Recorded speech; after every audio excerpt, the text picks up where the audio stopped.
नमस्कार।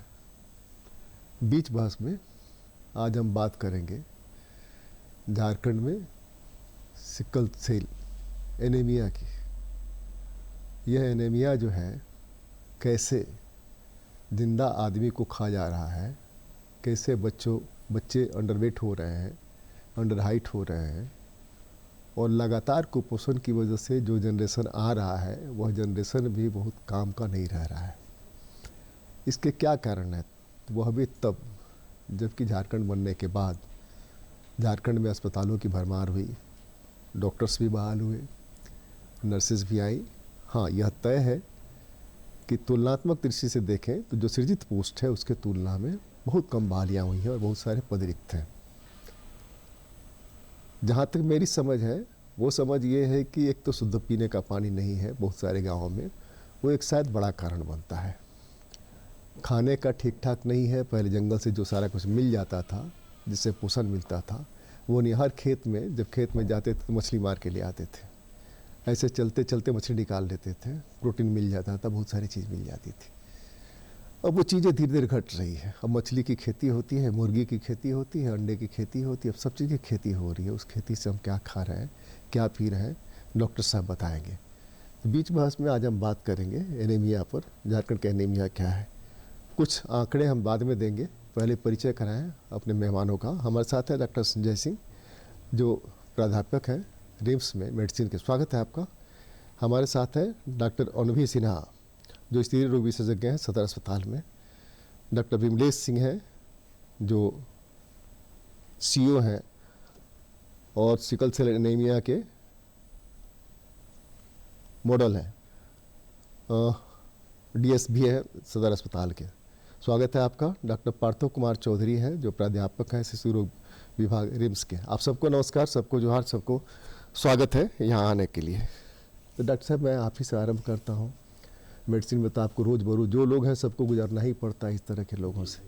क्या कारण है? लगभग हम लोग 25 साल से बहस कर ही रहे हैं इस पर, इसके पहले भी बहस कर रहे थे, और अरबों खरबों रुपये खर्च हो चुके एनीमिया ख़त्म करने के। अब तो मुख्यमंत्री को हर जगह कहना पड़ता है, मुख्यमंत्री ही कहते हैं कि 67 पॉइंट समथिंग, लगभग 68% लोग जो है एनीमिक है। तो ऐसे में जो बच्चे आएंगे वो भी एनीमिक ही होंगे, माँ बाप दोनों एनीमिक हैं।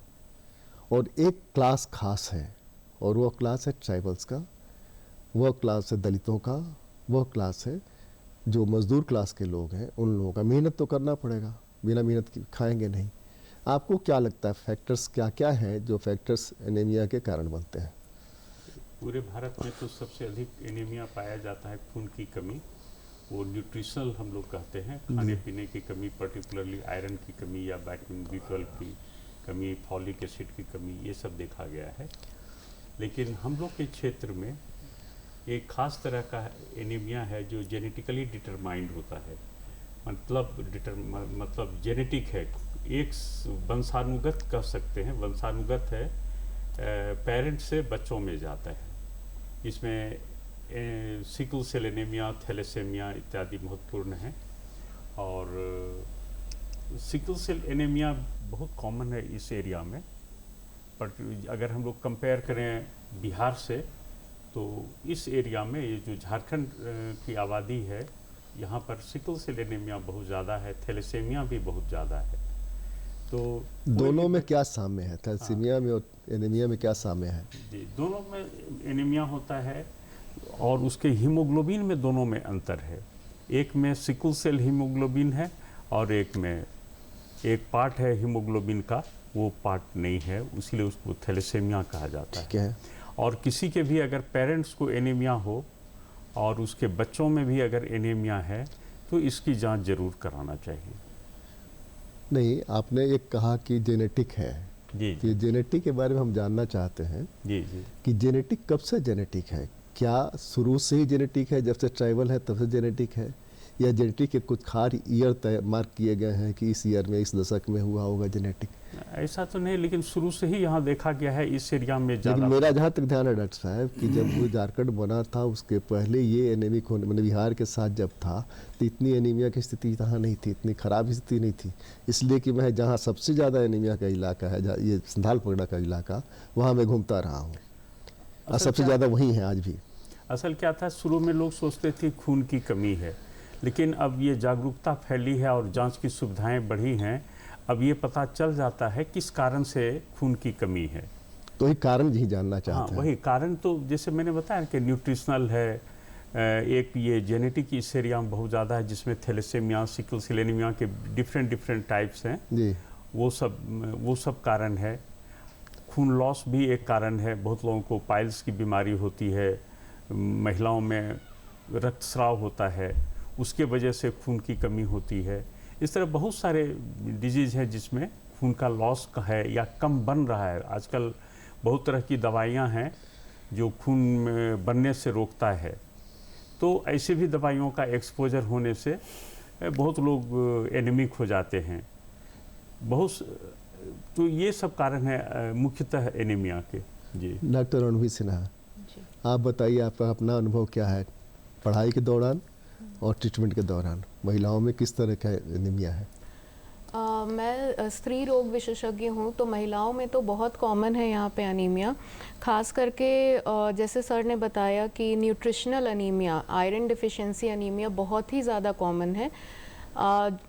और उसके साथ जैसे जेनेटिक कॉजेज़ होते हैं, मेडिकल कॉजेज़ होते हैं, वो सब के कारण भी अनीमिया बहुत ज़्यादा पाई जा रही है महिलाओं में। आजकल तो एडोलेसेंट जैसे कि टीनेज जो बच्चे होते हैं उनमें भी कई बार खून जैसे रक्तस्राव ज़्यादा होता है, माहवारी ज़्यादा प्रॉब्लम होता है, तो उसमें भी अनीमिया हो सकता है। डॉक्टर बिमलेश सिंह, आपको क्या लगता है? आपको तो एज ए पैथोलॉजिस्ट भी अनुभव रहा है, घूमने का भी अनुभव रहा। नहीं, निश्चित रूप से मैं ये कहना चाहूँगा कि अभी जो आज सिकल सेल का जहाँ तक सवाल है, उसको हम लोग खास करके झारखंड में 2011 से ही हम सरकार इस पर एक्टिव थी कि इसको हम लोग, है तो जेनेटिक कारण है इसका, और उस समय सरकार की सोच अच्छी थी कि इसको हम लोग पूर्णतः हटा देंगे, इस डिजीज को। खास करके डिजीज जो है, इसमें डिजीज भी होता है और कैरियर भी होता है। डिजीज वाले को अगर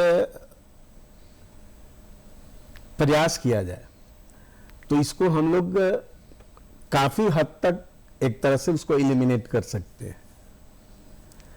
सरकार का अप्रोच भी ठीक रहा, सरकार ने किया, लेकिन जिस ढंग से होना चाहिए वो ढंग नहीं रहा कि इसके लिए हम लोग काम करें और इसको एलिमिनेशन की ओर ले जाएं। अब लेकिन सरकार जागृत हुई है, हम निश्चित रूप से कहेंगे कि 2 साल से, जिसमें कि हम लोग काफी हद तक पूरे झारखंड में, खास करके मैं रांची जिला का आपको बताना चाहूँगा कि अभी तक हम लोग करीब 1.5 लाख लोगों का स्क्रीनिंग सिकल सेल का किया है। उसमें परसेंटेज हम लोगों ने देखा कि करीब 4 से 5% लोग ग्रसित है सिकल सेल से, और खास करके परसेंटेज वाइज जो मैक्सिमम जो लोग था उसमें, हालांकि कि कास्ट वाइज तो इन्वॉल्वमेंट करीब सबका, लेकिन मैक्सिमम कास्ट जो थे वो ट्राइबल लोग थे, जिसमें कि सिकल सेल या कहिए थैलेसीमिया भी, इनका परसेंटेज ज़्यादा रहा। खास करके हम लोग जो रांची जोन में देखे उसमें मैक्सिमम केसेस हम लोग बुंडू साइड, इसके बाद अनगढ़ा साइड या इधर कांके साइड में, इधर मैक्सिमम केसेज हम लोग सिकल सेल का देखे। और अभी मैं आपके माध्यम से जरूर कहूँगा और मैसेज भी देना चाहूँगा कि अभी मेरे सदर अस्पताल में जहाँ पर मेरी पोस्टिंग है, वहाँ पर इसका स्क्रीनिंग और इसका फाइनल डायग्नोसिस जो हम लोग HPLC से करते हैं, उसका पूर्णतः सदर अस्पताल में फ्री है। और निश्चित रूप से इसका एडवांटेज स्क्रीनिंग पर्पज से भी और डायग्नोस्टिक पर्पज से भी लोगों को लेना चाहिए और इस रोग को भगाने में मदद करनी चाहिए।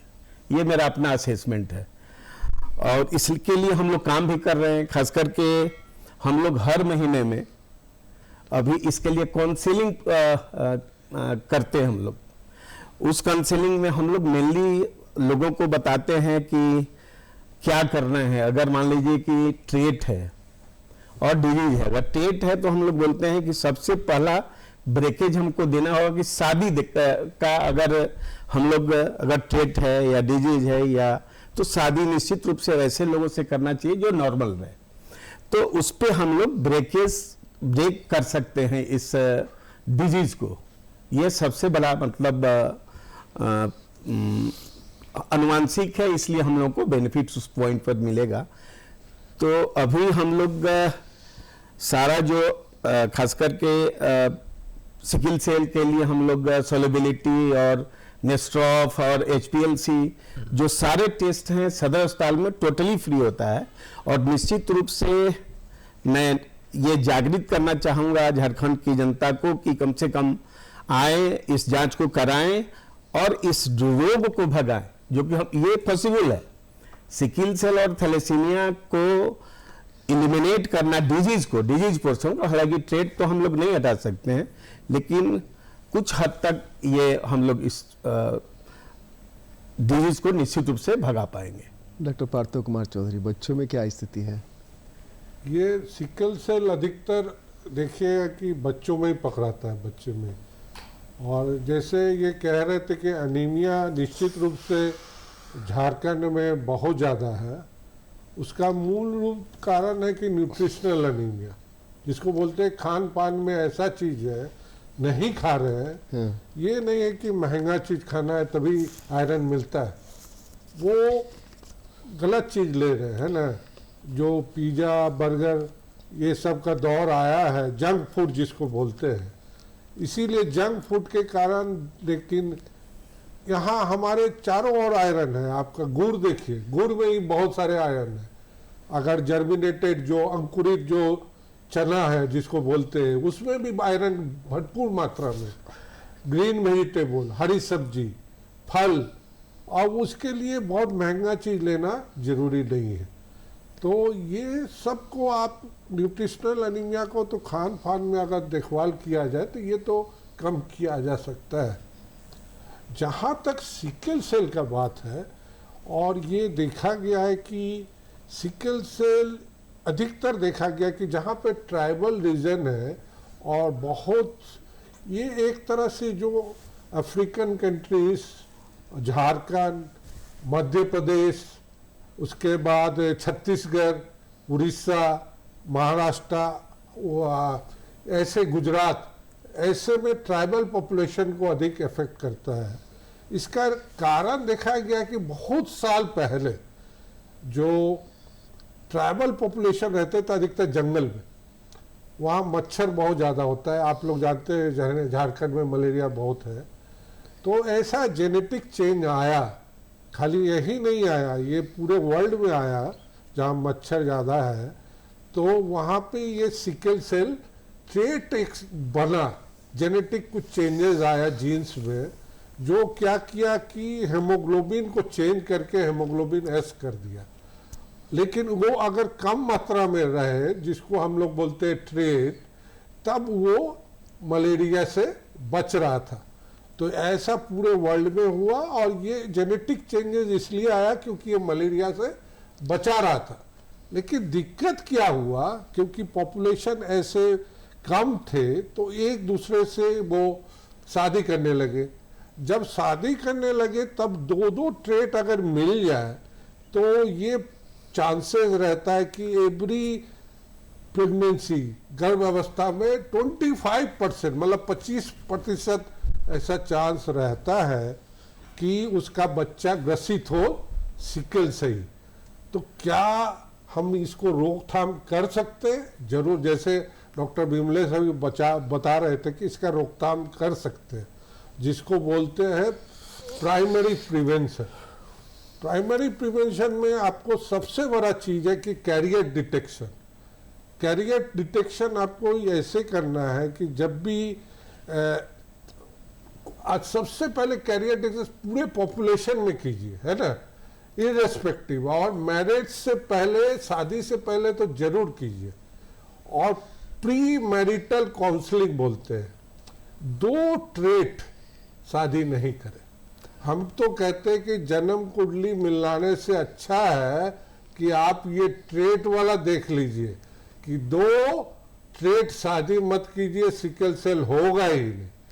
अगर हो भी गया तो आप उसके बाद टेस्ट कर लीजिए, उसको बोलते हैं जेनेटिक प्री, मतलब कंसेप्शन से पहले आप देख लीजिए कहाँ पे म्यूटेशन है। और प्रेगनेंसी में, हर प्रेगनेंसी में चांस रहता है कि 25% बच्चे ऐसे हो। तो आप क्या कीजिए कि प्रेगनेंसी के समय एक टेस्ट होता है जिसको बोलते हैं कोरियोनिक भिलाई बायोप्सी, या तो एक और टेस्ट होता है एमनियोसेंटेसिस। तो उसमें हम लोग कुछ माँ के इससे निकालते हैं, भिलाई से निकाल के उसमें टेस्ट करते हैं। अगर बच्चे में ये डिजीज है, 25% चांस है डिजीज होने का, तो वो डिजीज है, तो एक ऑप्शन है टर्मिनेशन ऑफ प्रेगनेंसी का। और ये अगर फॉलो करेंगे तो आपको सिकल सेल एनीमिया को एलिमिनेट भी कर सकते हैं, जैसे ये बता रहे थे। लेकिन इसके लिए आपको टेस्टिंग फैसिलिटीज हर जगह होना चाहिए, जिसको एक बोलते पॉइंट ऑफ केयर टेस्ट। ये भारत सरकार इसमें बहुत पैसा खर्च कर रही है, खासकर इस डिजीज को एलिमिनेट करने के लिए। पॉइंट ऑफ केयर टेस्ट है कि आप एक ड्रॉप ऑफ ब्लड से उसको बता सकते हैं कि उसको सिकल सेल है, कैरियर है कि नहीं है। अगर 2 कैरियर मिल जा रहा है तो आप प्री मैरिटल, मतलब शादी से पहले ही शादी मत कराइए। क्यों आप संसार में एक बच्चा लाना डॉक्टर चाहते साहब हैं? थोड़ा माफ कर दीजिएगा, हस्तक्षेप कर रहे हैं हम। तो एक तो बात ये है कि जिस राज्य में, जिस समुदाय में अपने को कुपोषित होना ही पता नहीं है, उसको एनेमिक होना भी पता नहीं है, वह कैसे जाएगा जांच कराने के लिए? सरकार ने यह समझा, सरकार ने की योजना बनाई कि फॉलिक एसिड बांट दिया जाए अंधाधुंध। आप पता कर लीजिए, मैं दावे के साथ कहता हूं कि जब से फॉलिक एसिड बांटना शुरू हुआ तब से आधे से ज़्यादा फॉलिक एसिड ले जाके लोग ज़मीन में गाड़ देते हैं, नहीं खाते हैं। इसलिए कि यहाँ कंसेप्ट दूसरा है। यहाँ कंसेप्ट है कि आप उसको नपुंसक बना रहे हैं, कोई ऐसी दवा खिला करके आप उसको नपुंसक बना रहे हैं, आप उसकी क्षमता छीन रहे हैं। वैसी स्थिति में जो आप बता रहे हैं, तो एक तो बता रहे हैं कि मच्छरों के काटने के चलते ये जेनेटिक हुआ, और 2 जेनेटिक शादी नहीं करें। सरकार पिछले 40 सालों से यह प्रयास कर रही है कम उम्र के बच्चे बच्चियों की शादी नहीं हो, एज फिक्स किया हुआ है। उसके बाद कम उम्र के बच्चे बच्चियों की शादियाँ होती हैं, और शादी तो अनिवार्य चीज़ है ना ज़िंदगी के लिए, समुदाय के लिए। वो कहाँ जाएगा टेस्ट कराने? एड्स के ज़माने में भी कितना लोग पति पत्नी जाके टेस्ट कराता था, लड़का लड़की जाके टेस्ट कराता था कि हमको एड्स है कि नहीं, लड़के को एड्स है कि नहीं, सर्टिफिकेट लेके आता था। तो हम लोग कुछ ऐसी बातचीत करें जिससे कि जो उसके पास लोकल अवेलेबिलिटी है, जो आसानी से स्थानीय स्तर पर उपलब्ध है, वो क्या हो सकता है जिससे कि उसको राहत मिले। कुछ चीज़ें हम आपके चारों लोगों के लिए ध्यान में रख रहे हैं, जो मेरा अपना अनुभव, मैं डॉक्टर नहीं हूँ, आप लोगों के साथ थोड़ा बहुत सीखता हूँ बातचीत करके। वो ये है कि आप चले जाइए झारखंड के गांव में जनवरी के बाद, फरवरी के बाद, और ख़ास करके अप्रैल में भैंस, बकरी, गाय और आदमी एक ही तालाब में नहाते हैं, वहीं से पानी लेते हैं, वहीं से उनकी ज़िंदगी चलती है। सोने के लिए जब खटिया पर सोते हैं या नीचे सोते हैं तो कुछ पत्ता जला लेते हैं जिसके धुआं से उनको नहीं आए, ठीक है ना। तो वहाँ हम खड़े हैं जहाँ आज भी लोग माचिस की तिल्ली खरीदते हैं, सरकार के इतना करने के बाद माचिस नहीं खरीद पाते हैं। यह गलत लग सकता है, इसलिए हम जो कह रहे हैं वो हम अपने जांच के आधार पर कह रहे हैं। सरकार के जांच में तो ऐसा हो ही नहीं सकता, इम्पॉसिबल बात है। इतना पैसा हम दे रहे हैं तो पैसा जाता कहाँ है कि तो ये चीज़ है। तो हाँ, आप यह बताइए, सब लोग ये बताइए, डॉक्टर संजय जी आप ही बताइए, क्या रास्ता हो सकता है कि स्थानीय स्तर पर उपलब्ध टेक्नोलॉजी, स्थानीय स्तर पर उपलब्ध संसाधन, ये दोनों मिलाकर के उसको कंट्रोल किया जा सकता है। जैसे उन लोगों के पास पहले एक बैगा हुआ करता था, जो बैगा उनका ट्रीटमेंट करता था, और बैगा की बात वो सुनते हैं नहीं, आपकी बात नहीं सुनेंगे। आपके बारे में जो बताया कि फॉलिक एसिड आप मार रहे हैं तो उससे क्या गड़बड़ी हो सकती है। दूसरे फॉलिक एसिड से कंस्टिपेशन होता है, एक बार खाया, 2 बार खाया, कंस्टिपेशन हुआ, छोड़ दिया, ठीक है ना। तो ये चीजें, तो क्या रास्ता हो सकता है? रास्ता तो निकालना पड़ेगा। सरकार निकाल रही है, सरकार पैसा झोंक रही है, लेकिन वो पैसे का यूटिलाइजेशन कितना है कि लगातार बढ़ता ही जा रहा है। आंगनबाड़ी आप देख लीजिए, आज के दिन में आंगनबाड़ी जो है बहुत बढ़िया है, लेकिन आंगनबाड़ी में कम से कम हाथ मुंह धो करके ठीक ठाक खाना तो खाना चाहिए ना भाई। आंगनबाड़ी में जो खाना बनाने वाली सेविका है उसको तो देख लीजिए ना एक बार, ठीक है ना। तो क्या रास्ता हो सकता है? हो सकता है वो सिकल सेल से नहीं जुड़ता हो, लेकिन एनीमिया से जुड़ता है, जहाँ तक मेरे ध्यान में है। अगर शुद्ध पीने का पानी उसको नहीं है, खाने में न्यूट्रिएंट नहीं है, तो कैसे वो होगा? जी अब मच्छर तो आप जंगल से नहीं भगा सकते हैं। नहीं, ये तो मच्छर जंगल है तो मच्छर है, आपके शहर में मच्छर है, जंगल की बात छोड़ दीजिए, है ना जी। हाँ, नहीं बहुत डिफिकल्ट है, लेकिन इसमें लोगों का इन्वॉल्वमेंट करना, लोगों को नहीं, डॉक्टर विमलेश ने एक रास्ता बताया। डॉक्टर विमलेश ने बताया कि यह ठीक है कि हम चला रहे हैं, हमारे पास जांच का ये साधन है, लेकिन जांच के पहले वो समझेगा तब ना आएगा आपके पास। पकड़ के जबरदस्ती नहीं लाइएगा, पुलिस नहीं है आपके पास कि पकड़ के लाइएगा, उसको कराना ही। अंग्रेज रहता है तो कर देता, आप तो वो भी नहीं करते, डेमोक्रेसी का सवाल है नहीं जी। नहीं, इसमें सबसे पहले तो जागरूकता करना बहुत ज़रूरी है, और इन सब के पहले सबसे ज़रूरी है जागरूकता करना जी। और सरकार अगर ये मन में ठान ले कि मुझे ये करना है तो असंभव भी नहीं है। इसलिए कि जैसे पल्स पोलियो हुआ, पल्स पोलियो में 90% से ज़्यादा बच्चों को पल्स पोलियो दिया गया। उसी तरह अगर सरकार मन में ठान ले कि हमें भी ये जेनेटिक डिजीज़ को डिस्कवर करना है, like sickle cell anaemia, thalassaemia, तो इस तरह का प्रावधान करना पड़ेगा कि जितने भी बच्चे हैं सबका वार लेवल पर जिस तरह से पल्स पोलियो में हुआ उस तरह से हम काम करें और सब बिल्कुल बिल्कुल ये करें। एक तो आपको याद होगा कि टीबी जब कंट्रोल नहीं हो रहा था तो डॉट सिस्टम आया, जी आया था ना।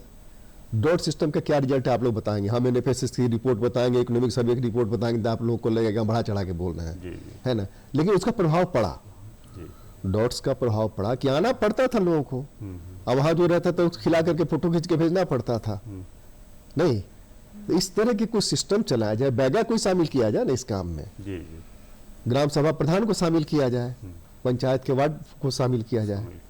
ये एक रास्ता हो सकता है, मुझे लगता है कि ये सरकार ने यह व्यवस्था की। आप जाओ पहले उसको कन्विंस तो करिए ना। पंचायती राज में ट्रेनिंग जो होती है उस ट्रेनिंग में ये सिखाइए लोगों को, स्कूल्स को ट्रेनिंग में सिखाइए, मास्टरों के साथ बात करिए। बच्चे सीखेंगे तो जल्दी जल्दी वो चीज़ें कम्युनिकेट होंगी। जी बाजार से पर्चा ले जाता है पिताजी और बच्चे से पढ़वाता है, और उसी के हिसाब से तय करता है कि पर्चे में क्या और हमको क्या करना है, किसको वोट देना है, किसको वोट नहीं देना है।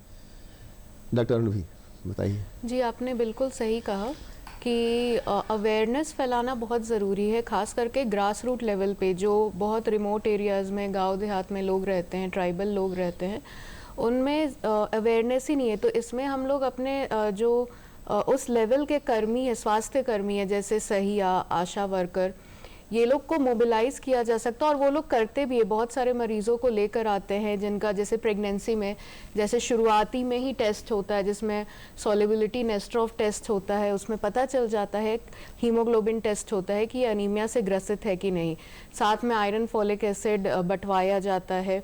तो ये सब से काफ़ी अनीमिया कंट्रोल में भी आया है, और लोगों को भी समझ में मतलब इसका इम्पोर्टेंस समझ में आया है कि इसको कैसे डील कर सकते हैं। डॉक्टर विमलेश, नहीं अभी आप तो जो कर रहे हैं उससे आप कितना संतुष्ट हैं, और पूरे झारखंड के लेवल पर क्या हो सकता जी जी मैं ये अभी आपके माध्यम से कहना चाहूँगा कि अभी रिसेंट लास्ट 1 और 2 मंथ से प्रोग्राम जो आप बोले कि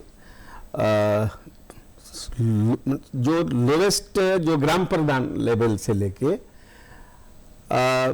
CHO नया वर्ग आया है, community health officer plus anganwadi worker, या सिस्टम अभी बना है खास करके थैलेसीमिया और सिकिल सेल के लिए कि ये सारे लोगों को इन्वॉल्व करते हुए ये पूरे इलाके में जागरूकता पैदा करना है।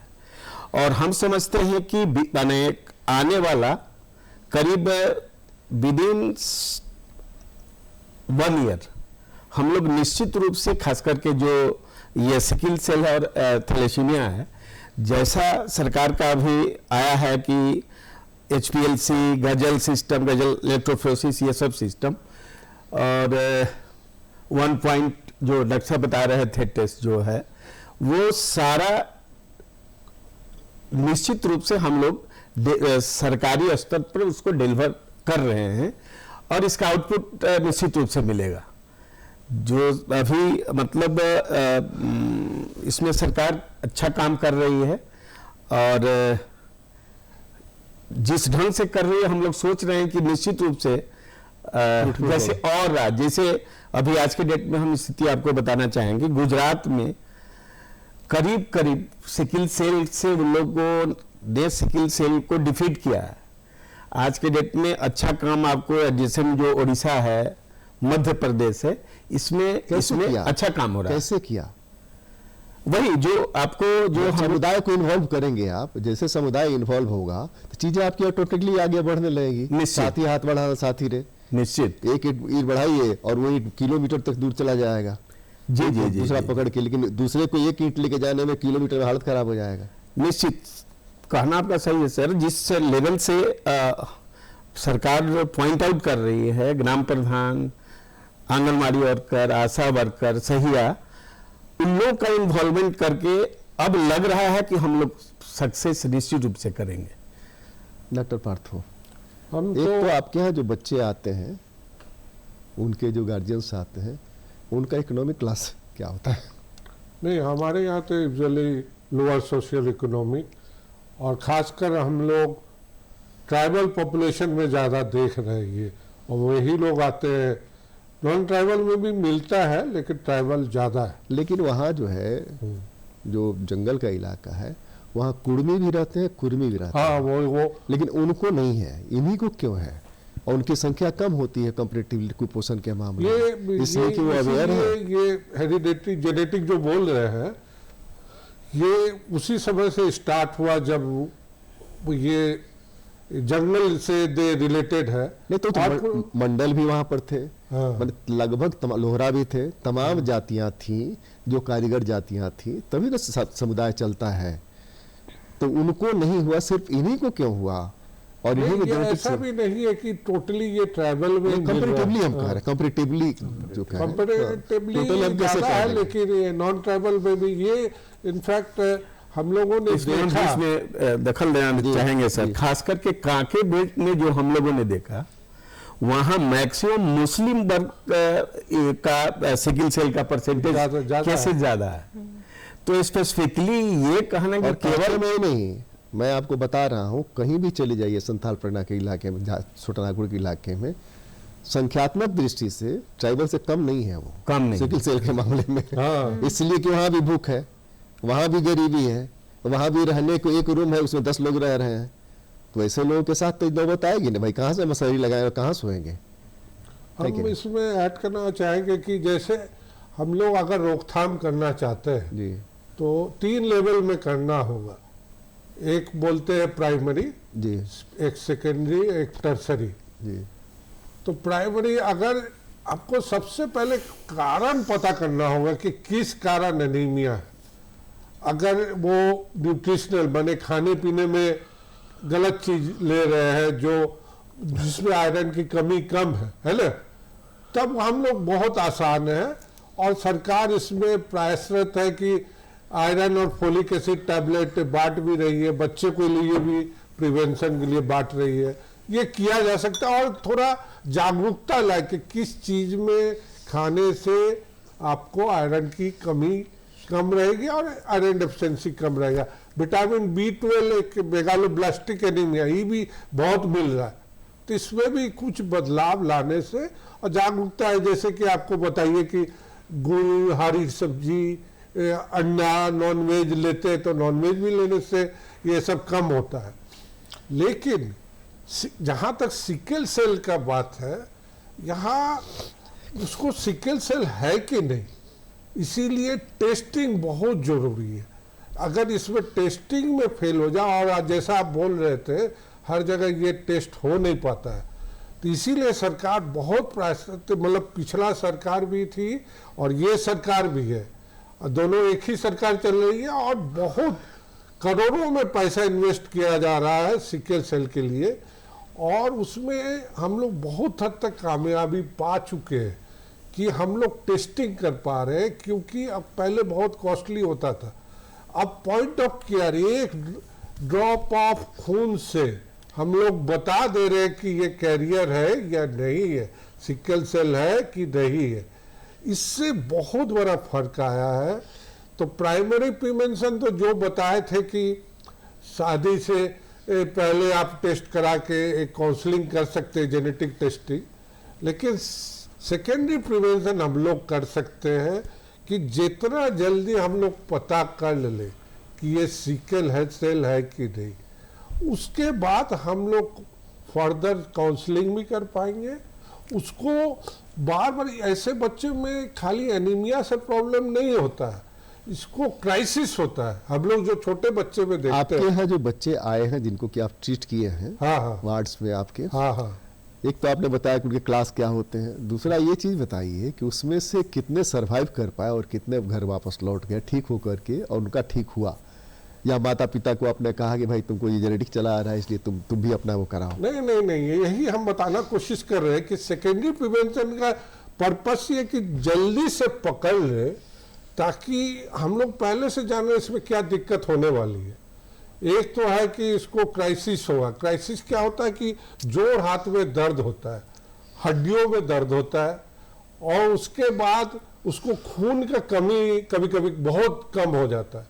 नॉर्मली बहुत ज्यादा कम नहीं रहता है, लेकिन कभी कभी बहुत, जिसको बोलते हैं उसको नहीं पता चलता है, हाँ, तो मर जाता है खून की कमी से, उसको पता नहीं चलता, उसके घर वालों को पता चलता है, उसको सिकल सेल पता ही नहीं है कि है कि नहीं। सबसे बड़ा तो टेस्ट करके उसको बताइए, अगर बता दे तो मामला ठीक हो जाएगा। हम उसको बता देंगे कैसे, कहे कि इसका जो क्राइसिस होने का कुछ कुछ कारण है।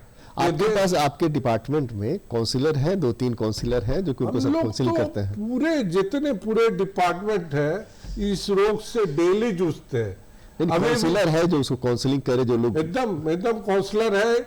हमारा जेनेटिक डिपार्टमेंट है, जेनेटिक डिपार्टमेंट का काउंसलर है, उसको हम लोग जेनेटिक टेस्टिंग में आजकल करके दे रहे हैं, और जेनेटिक टेस्टिंग करके बता दे रहे हैं कि आपके खून में कहाँ पे म्यूटेशन हुआ है, जिस कारण। इससे एक चीज नया हम लोग बता रहे हैं आपके माध्यम से, कि हम लोग एक टेस्ट कर रहे हैं कि ये जो आया अफ्रीका, इस सब में जो क्राइसिस होने का, जो अचानक खून का कमी हो जाता है, तो ये विदेश में देखा गया है कि खासकर अफ्रीकन कंट्रीज, मेडिटेरियन कंट्रीज में देखा गया है कि ठंड लगने से वो लोग जब ठंडा लगता है तब जाके उसका खून का कमी हो जाता है या जोड़ों में दर्द होता है।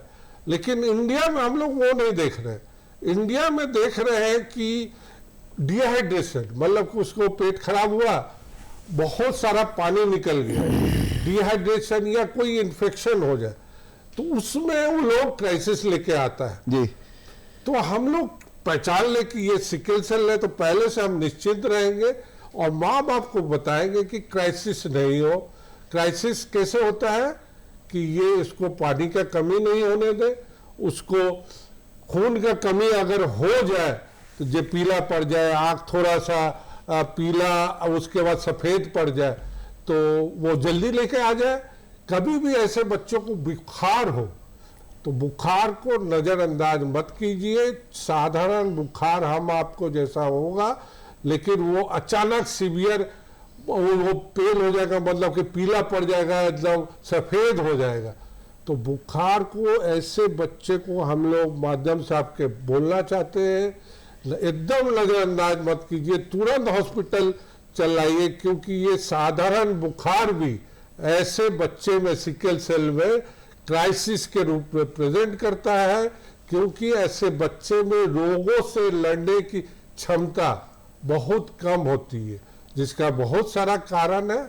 सबसे बड़ा कारण है कि ऐसे बच्चे में जो तिल्ली होता है धीरे धीरे छोटा, जिसको बोलते हैं ऑटोस्पिलेक्टोमी, तिल्ली धीरे धीरे अपने आप काम करना बंद कर देता है।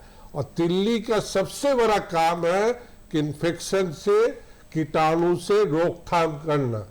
तो आप कभी भी कोई बच्चा बुखार हो या पानी का कमी लगे या बहुत ज़्यादा पीला लगे, बहुत ज़्यादा सफ़ेद लगे, तुरंत डॉक्टर को दिखाइए। डॉक्टर उसको इलाज करेंगे ताकि आपको वो क्राइसिस नहीं हो। अगर वो क्राइसिस पहचानना आ गया बच्चे के माँ को, तो वो बच्चा मरेगा नहीं। और आपको जान के आश्चर्य होगा कि सिकल सेल में मोर्टेलिटी मतलब मरने की संख्या वर्चुअली नील कह सकते हैं, क्योंकि हम लोग माँ बाप को सिखाते हैं कि आपके बच्चे को क्या बीमारी है और इस बीमारी से क्या दिक्कत हो सकती है, और अगर हो सकती है तो कैसे उसको पहचाने, और जो दिक्कत होगी उसको कैसे रोका जाए। और इम्यूनाइजेशन मत भूलिए कि ऐसे बच्चे में बार बार इम्यूनाइजेशन करने की जरूरत होती है, क्योंकि रोग से लड़ने की क्षमता ही नहीं है, उसका स्प्लीन ही नहीं है। तो उसको प्रॉपर इम्यूनाइज कीजिए।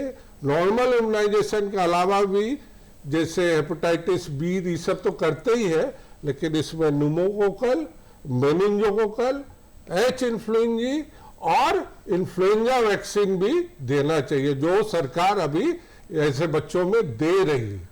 और बचाव ही बहुत बड़ा इसको रोकथाम कर सकता है मरने से।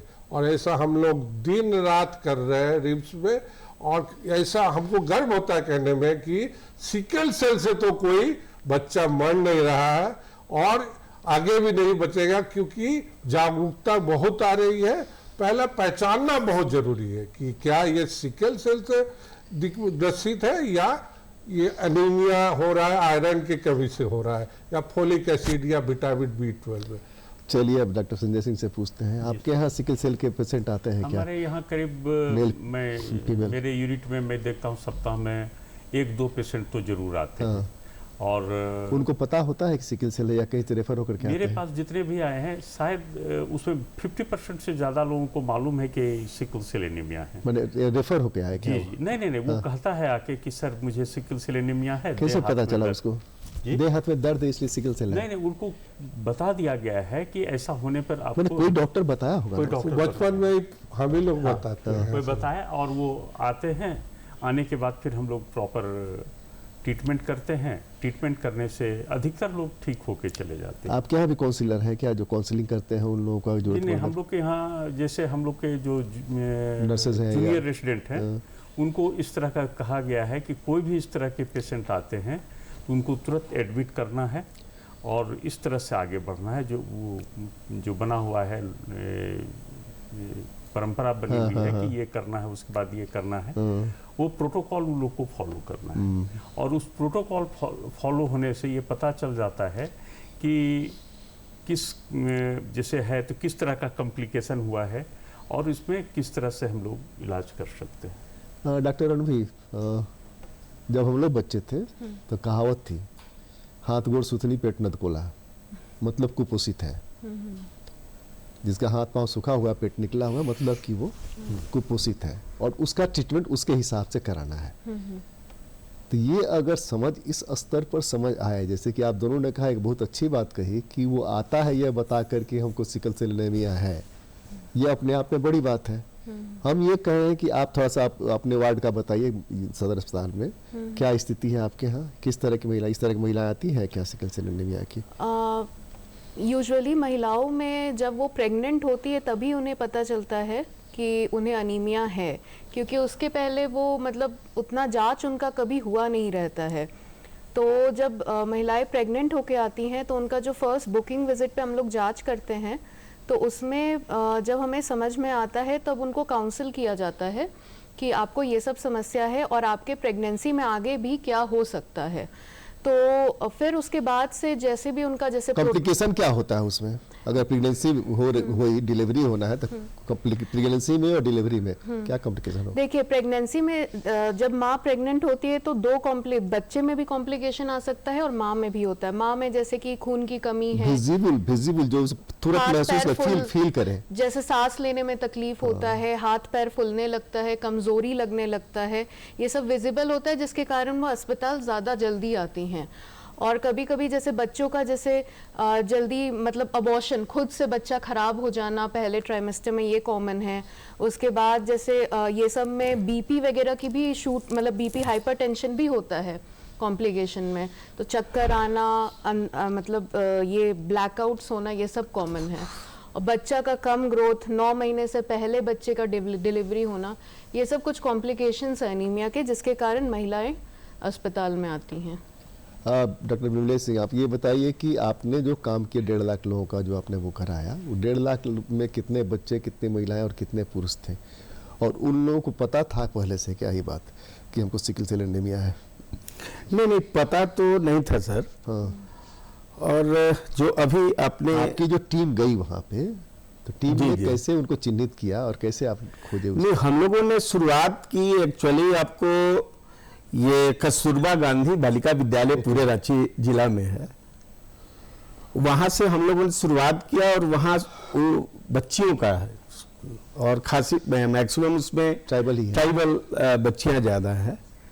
तो हम लोगों ने पहले शुरुआत तो बुंडू से किया था, हमको भी याद है। वहाँ हम लोग परसेंटेज ज़्यादा देखे। इसके बाद हम लोगों ने टारगेट किया सारे रांची जिला में जितने स्कूल थे, जो बुंडू का कस्तूरबा इलाका का। था, बुंडू का इलाका, तो आपने कस्तूरबा में शुरू किया। तो कस्तूरबा तो बसा हुआ लगभग सुदूर इलाके में, जी, बस्ती से अलग ले जाके बसाया गया है, तो वहाँ भी तो मच्छर का प्रकोप झेलना ही पड़ता होगा उन लोगों की। मशारी है वहाँ पे? नहीं, वो तो सारे जो ये है वो मलेरियल जोन है। वहाँ पर वो जोन जहाँ जहाँ फर्स्ट ये में गए हम लोग, बुंडू, अनगढ़ा, फिर इसके बाद इधर आपको काके जोन, ये सारे मलेरियल जोन है। मैं आपके माध्यम से एक चीज ये कहूँगा कि अगर हमको प्रिवेंशन करना है, अगर एलिमिनेट करना है, निश्चित रूप से हमको काउंसलर रखना होगा। जो काउंसलर की बात आपने कहा, मैं 2-3 स्टेट गया भी था, वहाँ देखे कि हर पीएससी सीएससी में 2-2 काउंसलर रखा गया है, एक फॉर डिजीज, दूसरा फॉर थ्रेट। अब डिजीज वाले का काम है कि वो डिजीज को क्राइसिस, डॉक्टर साहब ने बताया कि उसमें क्राइसिस होता है, क्राइसिस नहीं हो उसके लिए हम क्या बताएं, वो काउंसलर काम करेगा। और एक काउंसलर लगा ट्रेट पर। ट्रेट वाले को क्या बताना, उसको काउंसलिंग करना है कि भाई शादी नहीं करना है और क्या क्या करना है उससे रिलेटेड। तो जिस ढंग से ये कुछ स्टेट में चल रहा है, आप निश्चित रूप से देखेंगे कि उस स्टेट में सिकल सेल की संख्या काफी कम गई है, सिकल सेल डिजीज का काफी कम गया है। वो मेरा अपना मानना है कि उसमें काउंसलर का बहुत बड़ा रोल रहा। उसमें काउंसिल करके वो करीब करीब डिजीज पर्सन नहीं होने दिया। तो मैं आपके माध्यम से निश्चित रूप से कहूंगा कि एक टारगेट पॉपुलेशन बना के स्क्रीनिंग करना, और ये मास लेवल पे हो और वार बेसिस पर हो, तो एक दिन निश्चित रूप से आएगा कि पूरा झारखंड आपका डिजीज विहीन होगा सिकल सेल से। ये मेरा मानना है। आपके पास तो एनएचएम है, मैंने गवर्नमेंट के पास एनएचएम है जी गवर्नमेंट एनएचएम का भरपूर इस्तेमाल कर सकती है। सर, नॉट ओनली एनएचएम, सरकार की व्यवस्था, कल्याण विभाग भी इससे कंसर्न है। हाँ। कल्याण विभाग भी अपना काम कर रहा है। हम शुरू कर रहे थे, और ये NHM भी- कोऑर्डिनेटिंग वे में जी एक ही काम का रिपीटेशन नहीं हो। जी। डॉक्टर विमलेश अगर नोडल हैं तो डॉक्टर विमलेश की ही टीम में वेलफेयर भी जुड़े, सदर अस्पताल के लोग भी जुड़े, रिम्स के जो लोग अगर हैं तो रिम्स के लोग भी जुड़े।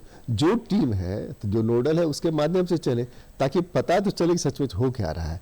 नहीं तो पता चलेगा ओवरलैपिंग हो रहा है, आज जो करके आया दूसरा ओवरलैप कर रहा है। हाँ, इस पर काम करना होगा सर। तीसरे की ये जो 1.5 लाख आप बता रहे हैं, इस 1.5 लाख में कितने लोग हैं जिनको की सिकल सेल से मुक्ति मिलने की गुंजाइश है?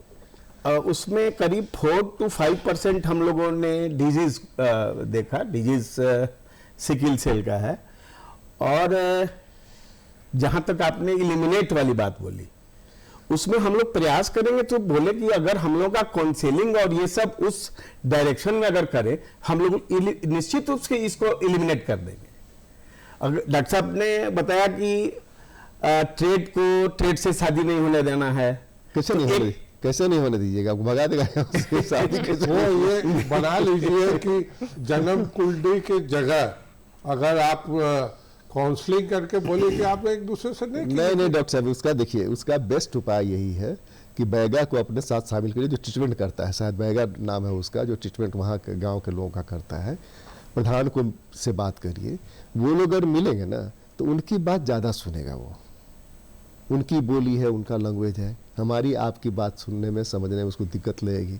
इसलिए उसको काउंसलर बनाया जाए वहाँ के लिए, ठीक है ना। तो हमको लगता है आसानी से चीज़ें कम्युनिकेट होंगी। हम बोलते क्यों हैं, हम आपसे क्यों पूछ रहे हैं, हम कुछ जानना चाहते हैं, वो हम आपको कम्युनिकेट कर रहे हैं, और आप जो जानते हैं वो हमको कम्युनिकेट कर रहे हैं, यही ना कम्युनिकेशन है।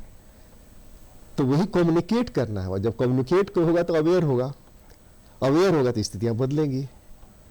नहीं, जैसे आपके यहाँ शिशु विभाग में काउंसलर हैं जो लोगों की मदद करते हैं, तो मॉनिटर तो करते ही होंगे आप कि काउंसलिंग कर रहा है, क्या किलोमीटर गश्ती कर रहा है।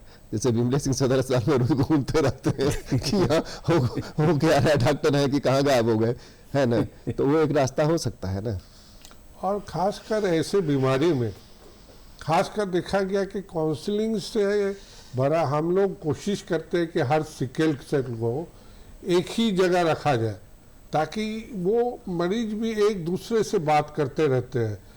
तो हम लोग कोशिश करते हैं कि हेमोलाइटिक एनीमिया जितने भी है, मतलब जिसमें खून टूट रहा है, इसमें खून नहीं बनता, ऐसा नहीं है कि खून टूटता है, तो आप इसकी फिल्में बनवा तो काम हो रहा है सर। जिसे आपने कहा कि एक ऐसे पेशेंट को एक जगह रखा जाए, तो ऐसे पेशेंट तो डे केयर हर जगह जितने डिस्ट्रिक्ट हैं, मेडिकल कॉलेज में तो है ही, हर सारे डिस्ट्रिक्ट में डे केयर का कंसेप्ट आ रहा है और खुले भी है।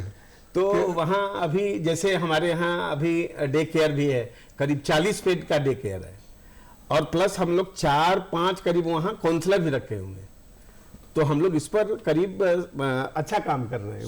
सब मतलब कि ये खासकर हम लोग सिकल सेल में कहना चाहेंगे, झारखंड ही नहीं पूरे देश में काफ़ी हद तक बहुत अच्छा काम चल रहा है, और उसमें काउंसलर भी है। बहुत जल्दी हम लोग हर मरीज को कैरियर को पहचानेंगे, और पहचानने के बाद उसको जल्दी से जल्दी मच्छर ही है क्या आप जो मान रहे हो, कैरियर के लिए मच्छर ही कारक है क्या, और कारक हो सकता है? कारण माना गया है, क्योंकि ये और भी कारक हो सकता है ना। इनिशियल पॉइंट अभी हम लोग वो कारक नहीं मान रहे हैं, वो कारक नहीं मानिएगा तो है ये जेनेटिक डिजीज, लेकिन है ये जेनेटिक कैसे इन्फ्लुएंस कैसे हुआ है, इस पर ये सब थ्योरीज है। एग्जैक्टली सबका अपना अपना विचार है। जीन म्यूटेशन कुछ एरिया में वो हिमोलाइसिस कराता है, सेम दूसरे एरिया में हिमोलाइसिस नहीं करा के थ्रोम्बोसिस ज्यादा कराता है। ये डिफरेंस है सर। है जेनेटिक डिजीज, लेकिन उसको मतलब क्यों हुआ जो बताया। हाँ, वो जैसे इसमें दो चीजें महत्वपूर्ण है, एक है जो जिसमें खून की कमी होती है, हिमोलाइसिस फैक्टर है, और दूसरा है जहाँ चिपकने की शक्ति इसमें ज्यादा है, ये खून की नलियों में चिपक जाता है और थ्रोम्बोसिस बनाता है। थ्रोम्बोसिस में क्या होता है? खून की नली जैसे हार्ट अटैक होता क्या है, उसको क्या होता है वहां पर जो दिखे विजिबल हो, बाहर से क्या दिखता है? नहीं, बाहर से नहीं दिखेगा, होगा यही कि कैसे फील करेगा वो? नहीं, वो नहीं फील कर पाएगा, तो फील तो करना पड़ेगा ना। हाँ, वही बता रहा हूँ मैं, जैसे कि किडनी काम नहीं कर रहा है, हमारे यहाँ भी जो पेशेंट है उसका किडनी काम नहीं कर रहा है, कुछ आते हैं उसको हार्ट अटैक हुआ, इस तरह के लेके आते हैं, कम एज में हार्ट अटैक होता है इस एरिया में। थिंक अबाउट सिकल सेल, अभी किडनी खराब हुआ, कुछ नहीं है, डायबिटीज नहीं है, कुछ नहीं है, सिकल सेल का टेस्ट हुआ, सिकल टेस्ट पता चल गया सिकलिंग है। तो यही है सर थ्रोम्बो। तो ये दो चीजें अलग अलग हैं। या पेन करेगा किसी एक एरिया में, वहां का मान लीजिए खून का नली, बोन पेन हुआ, बहुत पेन, बोन का पेन दे रहा है, पेन किलर नहीं ठीक हो रहा है, तो उसमें समझना चाहिए कि हाँ वो भी हो सकता है, वो भी होता है सर, वो भी हो सकता है। तो उसमें क्या हुआ कि खून वो चिपकने की शक्ति ज़्यादा है, खून की नलियों में वो चिपक जाता है और थ्रोम्बोज करता है, रोक देता है। रोकने के बाद उधर ब्लड सप्लाई कम हो गया तो वो नॉन वायबल होने लगता है, मतलब वो उसकी जो उम्र है कम खत्म हो गया, वो ख़त्म होने लगता है। तो उसके कारण पेन होता है, अल्सर बनता है। तो अगर पेन की स्टेज में शुरू में ही लाया जाए तो हो सकता है, इस तरह से लोगों को बता दिया गया है, जैसा कि मैंने देखा कि कुछ पेन लेके आए हैं हम लोग के यहाँ और उन्होंने खुद बताया है कि मुझे सिकल सेल डिजीज है। तो अच्छा हुआ, वो करीब 10 डेज रहते हैं करीब, और सब लोग, अधिकतर लोग ठीक होके गए हैं। नहीं, यहाँ ट्रेंड क्या है? ट्रेंड है कि वो दिन भर काम करेगा जी सर। और थक करके आएगा, जब बेतरह चूर हो जाएगा, दारू पिएगा, उससे थकान उतार लेगा। तो उसको जो विजिबल होना चाहिए था, जिसके चलते वो परेशान हो रहा है, दारू के नशे में तो भूल गया कि उसको तंबोसिस हो रहा है या क्या हो रहा है, जानता भी नहीं कि तंबोसिस क्या होता है, कहाँ खून की नली जम रही है। तो हम जो बार बार जोर दे रहे हैं, वो जोर दे रहे हैं कैसे ज़्यादा बेहतर ढंग से काउंसिल किया जाए। हाँ सर, नहीं वो तो है सर, काउंसलिंग तो सबसे ये इम्पोर्टेंट वही एक माध्यम है। और वो बहुत जरूरी है कि लोकल पर्सन हो वहाँ बिल्कुल बिल्कुल। अब चूंकि विमलेश सिंह नोडल है, तो इसलिए उनको थोड़ा ज़्यादा इस पर ध्यान देना चाहिए, सरकार के साथ पुल बना करके इस कैसे एरिया काम में हो। क्या है कि अल्कोहल का इंजेक्शन बहुत ज़्यादा है ही और है। Many peoples they come with, वो आते हैं कि सिरोसिस ऑफ लिवर हो गया है, पोर्टल हाइपरटेंशन हो गया है। पोर्टल हाइपरटेंशन है तो स्प्लीन पैल्पेबल है। अब स्प्लीन पैल्पेबल है तो लोग सोचते हैं कि मतलब हिमोलाइटिक एनीमिया है या ये नहीं, कुपोषण का इलाज भी दारू ही है, कुपोषण का इलाज भी दारू ही है। हाँ, नहीं, इसमें आपका सही कहना है सर। वो इसको तभी हम लोग ये कर पाएंगे कि जब तक उस लेवल तक अगर हम लोग नहीं करेंगे, बिल्कुल हम लोग का तब जो तक हम लोग सोच है ना, उसको हम लोग को ले जाना पड़ेगा कि पेशेंट को बताना पड़ेगा कि आपको ये काउंसलिंग से ही हो सकता है, क्या बीमारी है।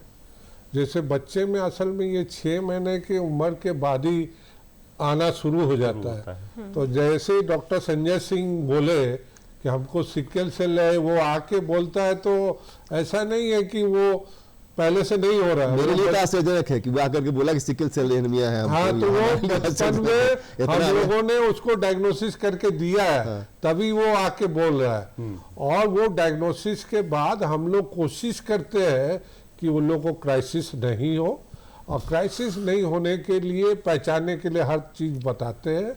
और दवा भी है, सरकार इसमें फ्री ऑफ कॉस्ट एक दवा आती है, और हाइड्रोक्सीयूरिया करके है। ये क्या करता है कि सिकल सेल में जो एक पर्टिकुलर, मतलब एक तरह का हेमोग्लोबिन एस होता है, इसको कम करके फीटल हेमोग्लोबिन एफ को बढ़ा देता है। बहुत सस्ती दवा है। हम लोग बोलते हैं कि ये खाते रहिए, और बोलता है कि कितना दिन खाएंगे, जिंदगी भर खाइए, और क्राइसिस नहीं होगा तो कुछ नहीं होगा। दूसरा जो डॉक्टर संजय बोल रहे थे, वो पहचानेगा कैसे कि इसको स्ट्रोक हो सकता है, मतलब लकवा मार सकता है। उसका भी टेस्ट उपलब्ध है, रिम्स में है, हर जगह सुविधा नहीं है। इसको बोलते हैं ट्रांसक्रेनियल डॉपलर, और ये ट्रांस के लिए डॉपलर की तरह एक टेस्ट है, जिसमें हम लोग देखते हैं कि जो खून जा रहा है वो किस हिसाब से कितने फोर्स में जा रहा है, क्या वो धीरे जा रहा है, क्या ये, तो वो हरदम बोलते हैं कि ये टेस्ट आप कराते रहिए। बच्चे को बोलते हैं, किसी को भी स्ट्रोक हो गया तब तो कराते रहना है, ऐसे भी इसको कराते रहना है। अगर लगे कि कहीं कि ये कम जा रहा है तो हम तुरंत उसको बोलते हैं, जिसको बोलते हैं रेगुलर ट्रांसफ्यूजन थेरेपी, कि उसका चाहते हैं कि सिकल सेल कम हो जाए, नॉर्मल जैसे फीटल हेमोग्लोबिन ज़्यादा हो जाए, या एडल्ट हेमोग्लोबिन, तो उसमें बोलते हैं कि उसको हर महीने आके खून चलाते रहिए, है ना। एक और उपाय और है कि क्योर, क्या इसका इलाज कर सकते हैं। हम नोडल अफसर से वो कंक्लूड कर रहे हैं। आप बताइए, हमारा समय खत्म हो गया, 1 मिनट है, आप कंक्लूड करिए। क्या आप जो कर रहे हैं, क्या होप कर रहे हैं और क्या एक्सपेक्ट कर रहे हैं पब्लिक से? नहीं, हम निश्चित रूप से 100% होप कर रहे हैं कि एक न एक दिन जिस राज्य में हम लोग रह रहे हैं, जिस गति से हम लोग बढ़ रहे हैं, उसमें निश्चित रूप से हम लोग सिकिल सेल और थैलेसीमिया को भगाएंगे यहाँ से। आपके माध्यम से जो आपने कहा, मैं 100% उस पर एग्रीड हूँ कि काउंसलर रखें और इस ढंग से इसको वार बेसिस पर लें और इसके लिए हम लोग काम करें। बीच बहस में आज तो बस इतना ही। इस उम्मीद और कामना के साथ आमीन कहें डॉक्टर विमलेश सिंह और डॉक्टर्स और जो है उनकी बात का कि सिकल सेल एनीमिया से झारखंड मुक्त होगा। आप सबको नमस्कार, सब बहुत बहुत धन्यवाद। जोहार। जी नमस्कार।